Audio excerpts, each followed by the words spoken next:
Today we are done with preterite. We are done with the green flip books. You can set those aside until you get to Spanish 3 if you have signed up for that class. And we are learning another way to conjugate verbs. This really relies very heavily on something you already know.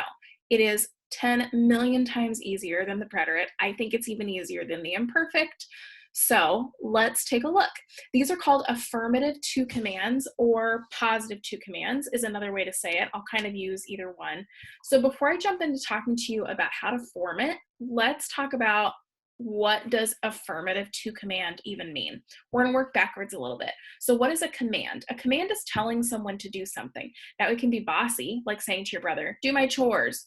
Or it could just be like if you're reading a recipe will say something like, mix together the flour and the sugar, beat the eggs and the butter together, something like that. It's not being bossy, it's just telling you what the steps are. That is a command, and that's how we'll use it a lot in this chapter because this chapter focuses a lot on food. Okay, so it's telling someone to do something, whether bossy or not. Well, who are you telling to do something? You're telling a two person, as opposed to an usted figure, as opposed to a group of people. So these are two commands. You're telling a friend or a coworker, someone kind of who's your equal, to do something. This is not you telling me to do something. I would be an usted figure to you. This is not you telling a group of your friends. That would be an ustedes command. So in Spanish 3, if you choose to take that class, we will learn not only these two commands, but we will also learn usted commands, ustedes commands, and nosotros commands, ways to tell different groups of people things. They're all variations on each other. But right now we're just talking about how to tell a friend or a sibling or a coworker or someone who's your equal to do something. And that's what I mean by affirmative. You're telling them to do something. Negative Tú commands are formed very differently. And so you can't just put a no or a don't in front like we do in English. It's a different process to get to the conjugation. So this is telling someone to do something. If you want to say, don't run with scissors, or don't mix the eggs and the butter together, that's a different conjugation. That's not what we're doing. Just telling someone to do something is our focus for this week. So how do we do it? So like I just said, you use it to tell a friend or family member to do something. And then how do you form it? Great news, you already know how to do this. You use the present tense, L and AF form. Do you remember the present tense? It's been a hot minute, but the present tense, these are always going to end in E for ER and IR verbs, or an A for AR verbs. So a couple examples that I have here. Oh, before I get to my examples, shoe verbs do apply here. You won't see a ton of shoe verbs in this chapter, but things like empezar, which changes E to IE, or you have a couple new ones like probar, and a couple others that we'll get into in a couple slides. I'll show you in this vocab list. There are a couple new shoe verbs for you. Okay, so a couple examples here. Bate los huevos. Bate comes from the verb batir, which is on your new vocab list. It's a new verb, but it's a normal verb. And so we just conjugated in the normal LAF form. So if you were just thinking back to Spanish 1, how did you conjugate your verbs? That is bottom left corner of the box. It's just ending in an E or an A. So bate los huevos. Another example for an AR verb here from the verb mezclar, which means to mix, another new one on your vocab list, mezcla la ensalada. For the AR verbs, as long as they're not a shoe verb, AR verbs and ER verbs, you really just drop the R off. For IR verbs, you have to make sure you change the ending to an E, like you would in the LAF form. And then if it's a shoe verb, you have to do the shoe change. Okay, we have 8 irregulars. Of course there are irregulars, right? There's always some irregulars. We have 8 irregulars for these affirmative or positive Tú commands, telling a friend to do something. So in order, and I'll show you what the order means in a minute. The order is, we have ven, coming from venir, so that means come. So if you were training your dog in Spanish and you wanted to say, come, you'd say ven. Decir changes to D, just DI, and that means say or tell. So if you were telling somebody, tell me the truth, that would be di la verdad. If you were telling someone to leave, get out, go, you would say sal.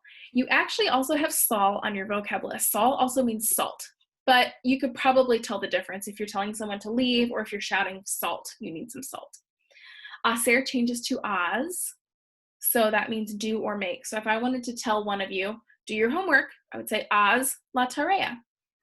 10 comes from 10 comes from tener, meaning have, or it can mean be, as in one of our tener phrases like be careful, be scared. You wouldn't really say that necessarily, but one of those tener phrases, be careful, is the most frequent one, like tener cuidado. So you could say ten cuidado, be careful, or you could say have a good day, ten un buen día. Go, so ir changes to ve, poner changes just to pon, which means put or set. If you wanted to tell someone to set the table, you'd say pon la mesa. And then the last one, if you wanted to tell someone be good, be nice, you would say, coming from the verb ser. A lot of these are go verbs. These are yo irregular verbs in the present tense. And so these, if you can tell, so ven, di, sol, ten, and pon, all of those are go verbs. So they took the vengo, digo, salgo, tengo, pongo, and just dropped the go, and you're left with the verb that is on this list, ven, di, sol, ten, and pon. Now, I said that they were in an order, and this is why they're in that order. There is a way, it's cheesy, to help you remember what these are, to help you remember what these 8 are. Now, you are not going to be assessed over this. This is just, we're going to have some assignments this week over this, and then if you go on to Spanish 3, you will have to know this. You will be assessed over this later on in Spanish 3. We'll review it, and then you will have to know it then. But for now, this is just for your knowledge.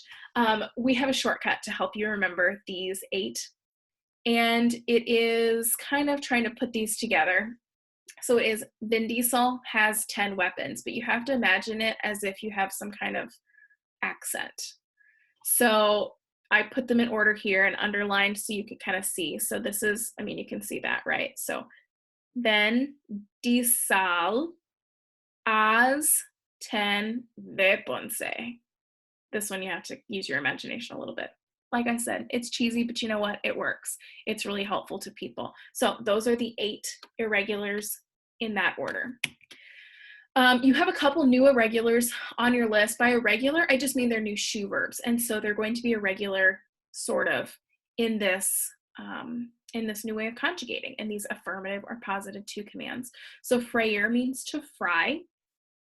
And the positive to command is frie. So it changes E to I. It's a really odd word. So just know, freír, if you want to tell someone, fry the potatoes, fry the churros, you would say frie. Probar, meaning to try or taste, changes O to UE. And so here, that would mean that your to command would be prueba.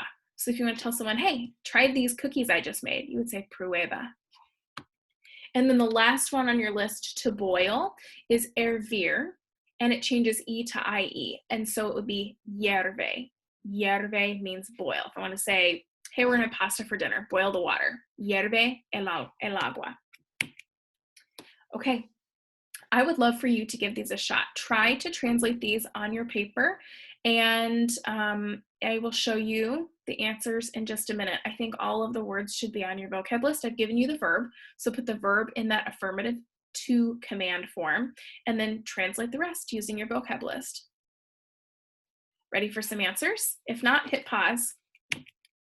Okay, try the strawberries. Prueba las fresas.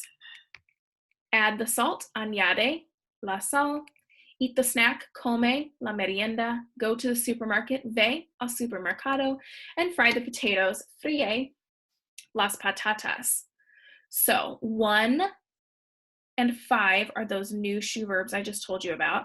2 and 3 are actually just totally normal. And then 4 was one of our ven diesel as ten ve ponce irregulars.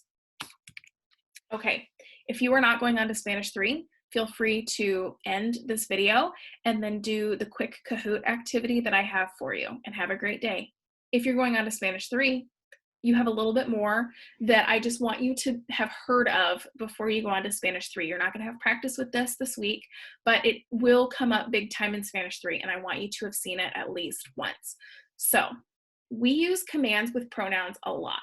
If I am telling you to do your homework, I could say do it instead of just do your homework. Instead of saying make the cookies, I could say make them, and take the cookies out of the sentence. So we do that all the time, and in doing that, we're using commands with pronouns, direct object pronouns, indirect object pronouns, or reflexives. So how do we do that in Spanish? You don't really need to write this down. This is just helping you remember what are direct object pronouns. Saying me, you, him or her or it, us, you guys or you all, and them. So that's what direct object pronouns are here, and that's really just all I'm going to talk about for the next couple slides. So the bottom four, that lo, la, los, and las, are the main ones that we will use in this short activity that you're going to do right now. So the main thing to know is that with affirmative commands, so positive commands, what we've just been talking about, you attach the pronoun to the end of the verb. What?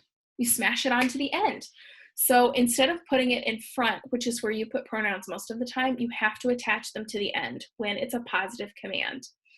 It can't be separated. It's not like saying beat them are two separate words. It's beat them, all in one word. So just to show you some examples down below, I underlined the command and then showing you that the pronoun is just attached right on the end. It becomes part of the same word. So saying tell me the truth would be dime la verdad. It looks like dime, but it's dime, tell me. Batelos is beat them, maybe referring to the eggs. Batelos, as in los huevos. And then hiervelo, boil it, as in maybe the water. Instead of saying hierve el agua, I can say hiervelo, boil it. Now, there's accent marks on a couple of these. This is not a huge deal. We'll do a lot more practice with this in Spanish 3, but I just want you to be familiar. So note that when a pronoun is attached to an affirmative command of 2 syllables or more, the stressed vowel carries an accent. So what does that mean? When I say the word mezcla, I'm not saying mezcla, I'm saying mezcla. Now, generally, when you have a Spanish word, the second to last syllable is the one that gets accented when you speak. So, for example, the word, I just keep thinking of cookies, galletas. I don't say galletas, I say galletas. It's that second to last syllable that just gets the accent when I pronounce it. We do this in English too. My name is Mrs. Beatty. It's not Mrs. BT, right? I say Mrs. Beatty. So it's that second to last syllable. So in general, in Spanish, we're going to count 3 vowels back, and that's where the accent mark goes. Now we count 3 back from where that, from where the pronoun is. Sometimes, as we'll see in Spanish 3, you can attach more than one thing to the end, and then we cannot count 3 back. So you can either count 2 back from the end of where my underline ends, from where the end of the verb ends, or you can count 3 back from the end. So let's try it both ways. So if I'm doing it 3 back from this, from just attaching one thing to the end, I would say 1, 2, 3, accent mark goes on the E. If I'm counting back just from the end of the verb, I count back 2 vowels. So I go 1, 2, accent mark goes there. That's where the accent mark goes. So mezclalos, escríbelo. Now, I would love for you to try this yourself. So translate these, and these are the same first 3 sentences that you just did in the first part of the notes. So translate these, but swap out the DOPs now. So instead of saying try the strawberries, I want you to say try them. So you're going to take las fresas out and replace it with las and see where you think that goes. So I'll give you a minute. Go ahead and hit pause, and then I will come back with the answers. Okay, so try them. Instead of prueba las fresas, we say prueba las. That accent mark goes on the E. So here's where that comes from. If you were counting back from the end of this, we're going to go 3 vowels. 1, 2, 3, accent on the E. Otherwise, if we're just going from the end of the verb, because las is an addition to the verb, we go 1, 2, accent mark goes here. Add it, same idea, añade la from la sal, accent mark goes on this A. It's kind of funny to see two marks in the same word, the ñ and then the accent on the A. And then eat it. So we've added la instead of la merienda, comela, accent mark goes on the O because we count 2 back from the end of this, 1, 2. And that's it. There will not be more practice with that this week, but please let me know if you have any questions.